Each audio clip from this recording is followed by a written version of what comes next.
Hey everybody, it's Mickelle Moose, and welcome to another crazy crafting adventure.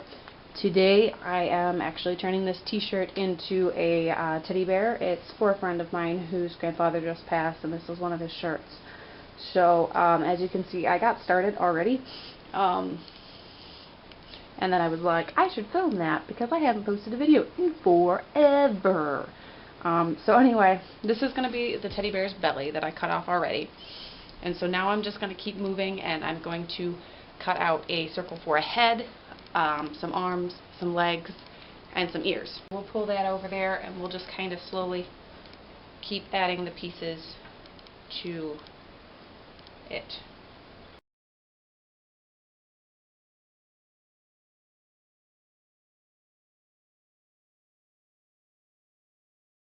And I'm cutting larger than what I actually want the head and the body and the legs and everything to be, because we need to have seam allowance.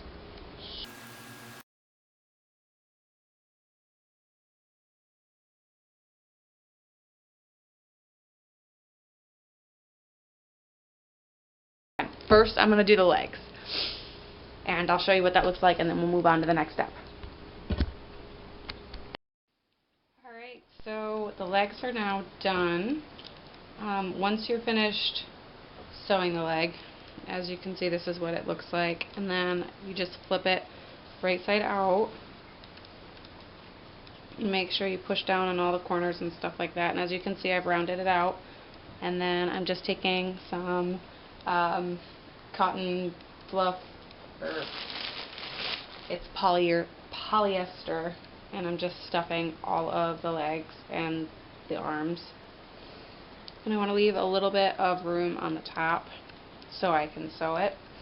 If you don't want to have floppy legs, oh, that sounded weird. If you don't want the legs to be like floppy, then you will sew them in a different way. But what I'm going to do is I'm just going to sew it on like that. So the leg will be kind of floppy. It won't be connected fully to, I don't even know how to explain this. You'll see what the legs look like when I'm finished. If you don't like it, then there's a different way to do it. Maybe I'll show you someday. So just making sure that they all have enough stuffing.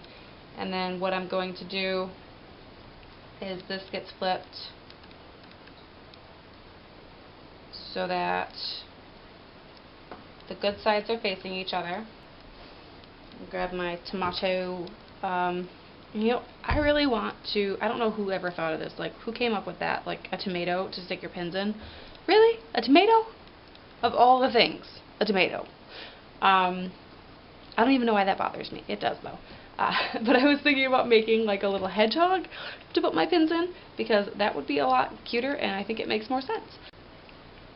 So what I'm going to do is take the leg, place it on the inside of the body, line that up as best I can. You know what, I'm actually going to pin the top here. Those of you who've watched my videos before are probably pretty surprised that I'm using pins, because normally I don't bother with them.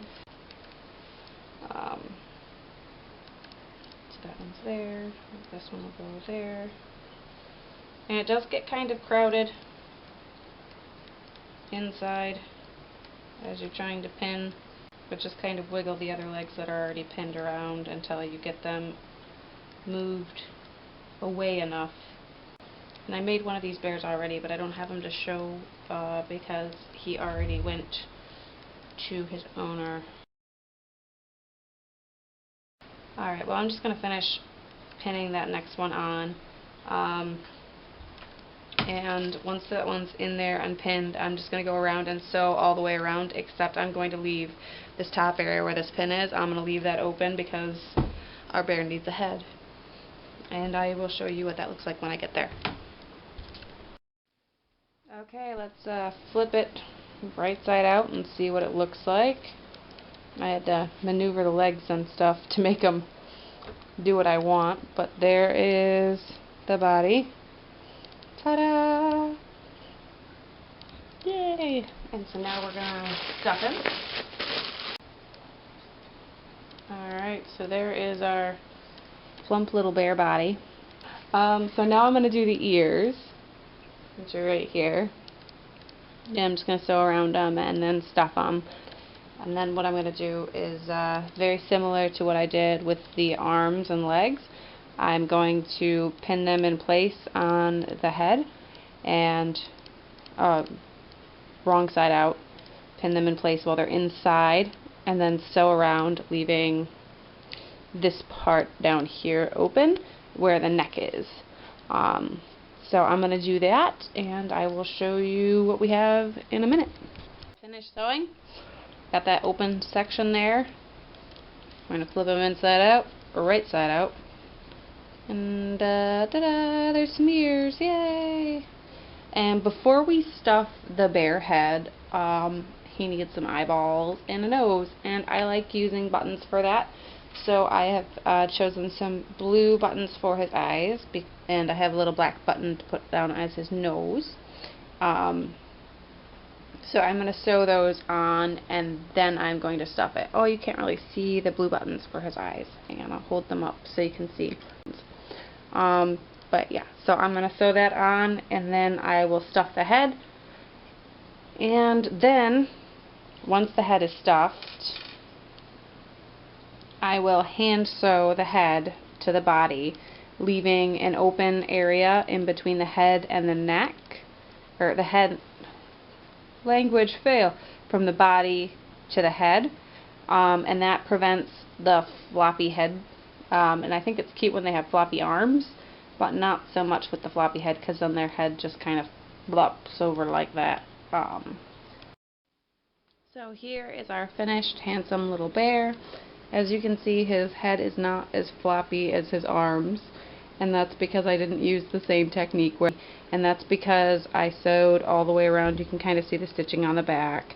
On the front, you can't really see the stitching just because I did bad side to bad side, and then on the back I obviously couldn't do that because I had to close the bear up. But I'm really happy with him. I think he turned out really cute. I'm glad that I got the stripes kind of uniformed. Ooh, there he goes.